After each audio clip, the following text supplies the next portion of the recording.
Hey everyone, welcome to Catalyst Energies. Thank you for joining me. I'm so grateful that you're here for this daily astrology report for December 23rd, 2020. Take two. Got almost through the whole thing, and then my screen started doing this weird thing that it keeps doing, and I know it's recording, and but I can't end the video, so I had to just do it over again. Okay, so maybe it'll be more succinct this time now that I've done a dry run on it. So we're looking at the chart of the 23rd. I've already put out a video for this week leading up to our next major lunar event, which is the full moon on the 29th. But the 23rd, here we are. You know, there is some very tense energy today. We have Aries to Capricorn squares in two major situations today. We also have the moon still in Aries. She will stay in Aries until tomorrow, the 24th. Well, I'm actually recording this on the 22nd. So on the 24th, we will have the moon move into Taurus, and that is really where this spark of our own individual, unique impulse to be something is going to really plant itself into the soil. And so we're still moving through this this portal that really opened on the 12th, but was activated with Jupiter and Saturn coming together into a conjunction in Aquarius at 0 degrees. And we are in the time travel portal right this moment. And when we pop out on the 24th and embed ourselves into the soil, into the material world that we're part of, this is when things will start to solidify a little bit more. But in the meantime, we are still feeling very emotionally fired up. You know, with the moon in Aries, this is intense emotions, flares, tempers, anger. You know, Aries is the spark of life. It is the electrical current that begins everything. Whereas Capricorn, right? You have Aries here. Capricorn is the zenith of everything that is for. It is the mission. It is the creative, collective potential in form. It is the unfolding of the physical matrix that is moved by the engine of nature, right? The mechanics of natural law are Capricorn.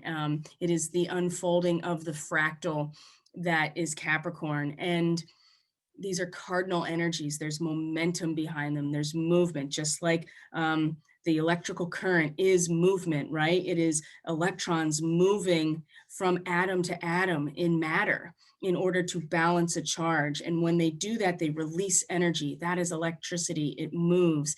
Capricorn, it moves. It is a group that is moving in unison to create something. So there's a lot of movement here and momentum, but they are in trajectories that are they are going to square each other, right? One's gonna T-bone the other, and they are going to probably spin off into some other direction, and we're going to have to wait and see where everything lands, and hopefully we learn something about ourselves in the process. The big one today is that the Mars in Aries is going to square Pluto in Capricorn, okay? Not to mention the fact that the moon is going to meet Mars in Aries and square Pluto in Capricorn. So not only do we have this drive and ambition and impulsiveness and courage that Mars represents in its home sign of Aries, which is the spark of life, and the ego consciousness coming into existence, essentially, the moon is going to come and meet Mars. And so we are going to have a very strong emotional connection to this. An intuitive channel is going to open and allow this influx of spiritual energies to come through and activate Mars. Now, in the square to Pluto, of course, Pluto is the great destroyer. It is the realm of the underworld because this is our power of transformation. And Pluto has been in Capricorn since 2008, so is just moving through every line of code in this current and disintegrating matrix, and doing just that, disintegrating it, composting it, leaving room for rebirth and transformation. So while we are getting an influx of spiritual energies that really stands to expand our awareness and expand the scope of our creative expression. And with the moon meeting Mars, it is going to open this intuitive channel very, very wide, and make us very attuned to the influx of these spiritual energies that Mars wants to act on. At the same time, Pluto is also going to be taking away, destroying and disintegrating, and really providing a lot of challenge to what Mars is trying to do, because it's not that, you know, these two energies have momentum in different directions right now, especially where Pluto is at. It is taking away all of the old structures that have allowed us in the past to find this transcendent experience. And so we are kind of left literally blowing in the wind. But at the same time, when that wind is blowing in, it's kind of blowing in the curtains into the shape of a cornucopia. So as much as they're squaring each other today, they're also in this bizarre way going to be ultimately supporting each other's agendas. Like the Pluto, that is the aspect of Pluto that is being pulled away in Capricorn, is leaving space for this whole new influx of energies to come in. Square is going to be because we're going to want to act on the new influx of energies, maybe before Pluto is fully finished doing what it's supposed to be doing. So just be mindful that as we go into the 23rd, and how it's going to be very confrontational today. Not only that, Mercury in Capricorn, very serious. Our objective thinking is very focused on a goal. It is very much down to the actual actions that we need to take. There's not a lot of room here within our intellectual capacity right now to entertain anything else other than where we are collectively going. And in this degree, we are collectively going on the warpath. We are going towards conquest, because that is one of the things that provides cohesion to a group, is to have this particular, to have a war, to have aggressiveness, to have something that we all band together in order to go after. And our minds are very much focused on this. And it is in square to Chiron, also in Aries. And we have been working, so many of us have been working so diligently to really address this wounding that Chiron is representing in Aries, this original wounding of self, of the divine masculine, of our spark of life, and transcending it, which, you know what I mean? This degree so much is about transcending that victim narrative, that dichotomy of victim and savior, transcending our own wounding and healing from it, rather than reinforcing it over and over by trying to save other people from that same victim role. Again, there's no room in the canoe for Chiron and acknowledging our wounds, because we do have to acknowledge them and see them for what they are before we can really transcend them. We can't bypass that situation either. And now that Chiron is direct, it's really being played out in real time, and it's actively being played out. But with Mercury is on the warpath. And I assure you, this is going to come up again in just a matter of days, when the sun comes to the same degree and then squares Chiron. So right now, it's just our mind. It's just our objective perspective, and our intellectual capacity, are the data and the communication and the ideas. But when the sun comes around here in just a couple of days, I believe it's on Christmas Day, but it might be the 26th. It is the 26th.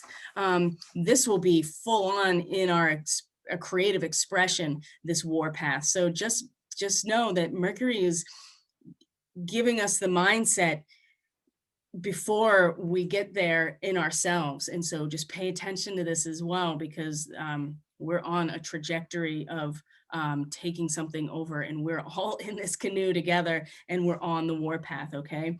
Now the moon, I said, is meeting Mars. And so, like I said, there is an intuitive and a very emotional connection to this impulsive, courageous, ambitious behavior, this impulse to be ourselves individually and subjectively. This is really setting the stage for, oh my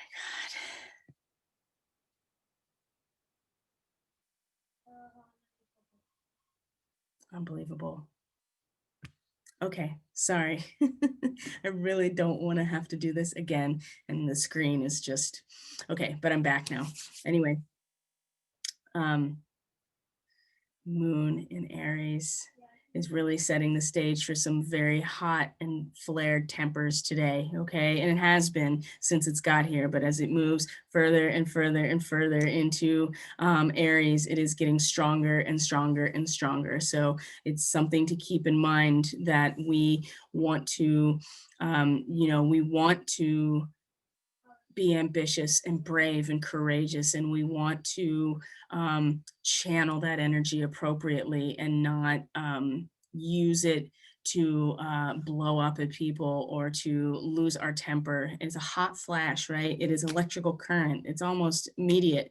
And so for as quickly as things flare up, they can just as easily dissipate with a moon in Aries. Okay. So speaking of which, we do have the moon in a trine to her own south node and a sextile to her own north node. And I want to leave you with this because this particular degree speaks to our capacity to be compassionate and to overcome a crisis with our compassion, right? We want to feed the birds in the wintertime because they're not in a position to necessarily feed themselves, and so we can step up and feed the birds, for instance, when they don't have access. Now if we want to connect to the south node, which is in a trine, which requires really nothing from us other than just uh, integrating into that energy. A trine is very supportive and foundational, but it doesn't require participation to activate it, right? It's very balanced. We can show our compassion in this crisis moment, whatever it's representing to us, by where we've been, right? Which is our capacity to prepare and to harness resources for later. And so we can gather things up and we can have them prepared for people and those less fortunate later when they need them. That is one way we could do it. Now, the North Node is where we are collectively headed for our evolution.